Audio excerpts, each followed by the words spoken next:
All right, Maddox. Here we go. You know me as Tet. My last name is De Jour, but you can call me Mr. D. That's what I'm telling all the players for this particular course that I'm putting together. The course is for piano enthusiasts, but the concept behind the course is keyboards.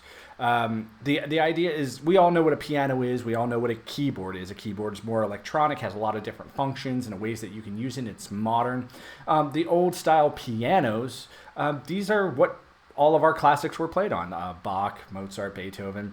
And what I've come to a conclusion of is that we are, as piano players, we're stuck with this 1800 styles technology sort of beating down on us when we have, this extra world of keyboards where we could play the drums, we could play the bass, we could play a saxophone, we could play the guitar, we could play all sorts of different things. We could actually enjoy the entirety of music, the entire musical spectrum and of arrangement and production. And so this course is geared to people who want to play all instruments and sort of like myself, and they just have that piano itch and just use what they know about the piano to sort of play anything they want and jump in and jump out of anything they want. As you can see, I have a piano right here. I'm probably, here's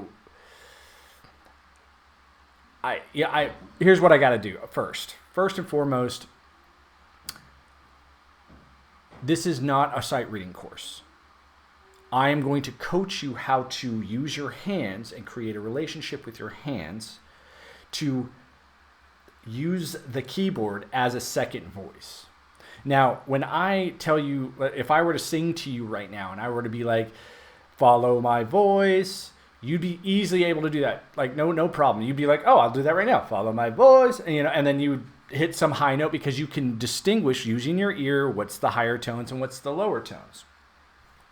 So what I want to get across to you is this: there's going to be this same idea that plays itself out in this course, that we are going to be using our ear, but we're also going to be using our sense of touch to translate almost directly to what we want the keyboard to do. Right? If the tone goes up, go up. If the tone goes down, go down. And I'm going to show you the little tiny tricks and tips and nuances and little secrets that are embedded in the keyboard that you'll never find in the piano. So I wanted to start off with you, Maddox, before we go into chord structure or timing or down like any other avenue. I noticed something about the songs that your dad provided to me.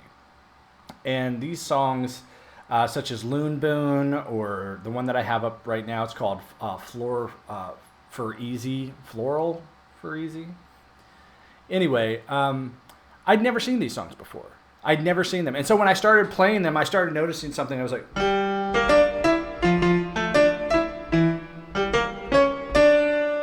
like, this is similar to other stuff that I know. I noticed it's very classical, very set in that genre of a period where everything was all about single solitary melodic tones, not so much about big, huge chord structures.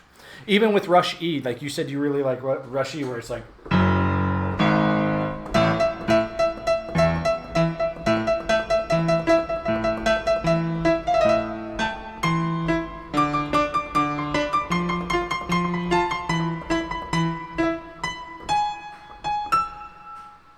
And that's just something that sounds similar. That's there. In no way am I reading music. I listened to it and I was like, you know what?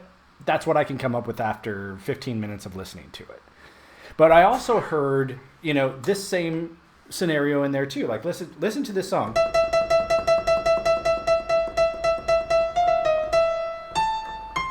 Now listen to this, but instead just alternating. Sound familiar? Sound like the beginning of another song?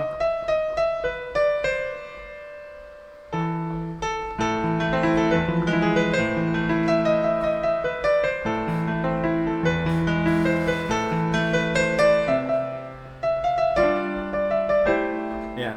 So that's Fur Elise. And so when I noticed that Rush E and Fur Elise were basically the same song, but instead of alternating, it was just hitting the same note over and over and over again and still using that same chord structure between E and A. to sort of create the harmony.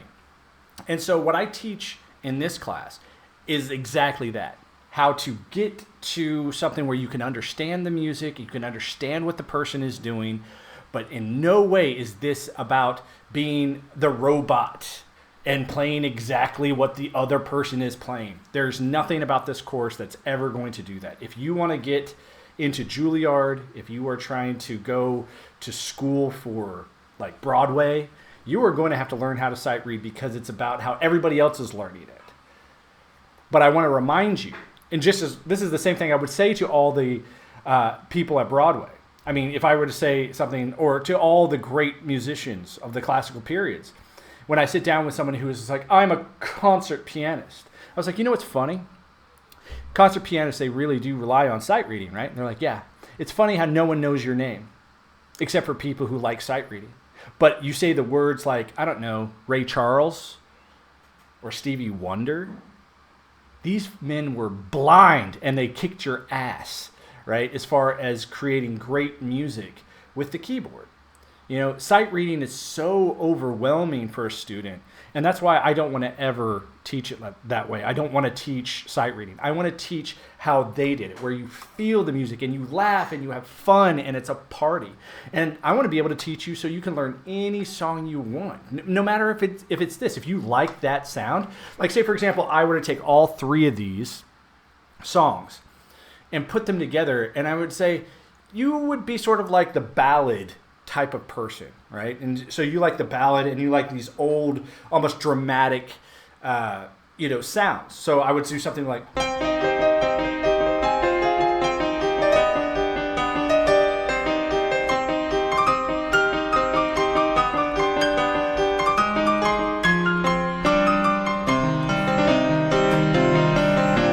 And this is just coming off the top of my head.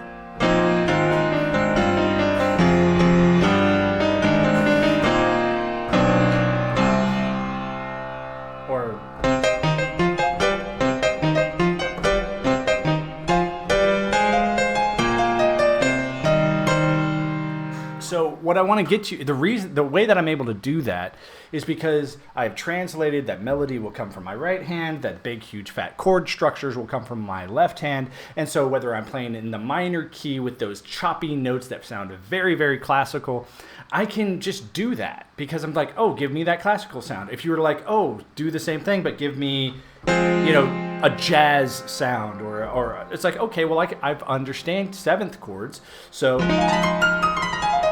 Still in a minor, just played a tad bit differently.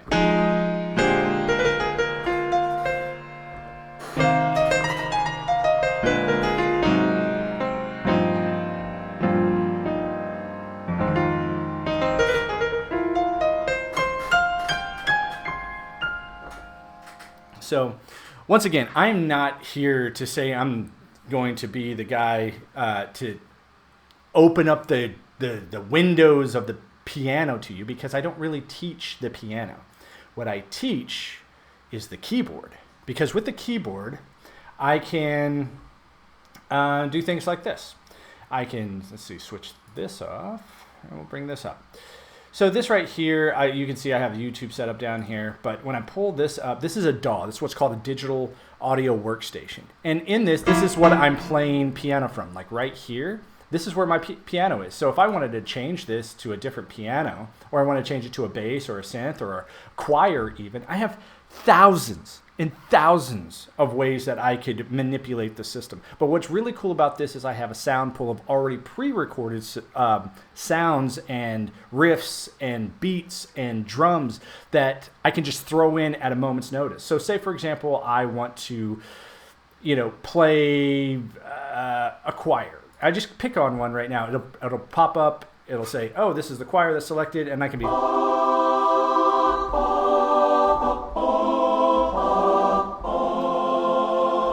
And I can add that into my scenario.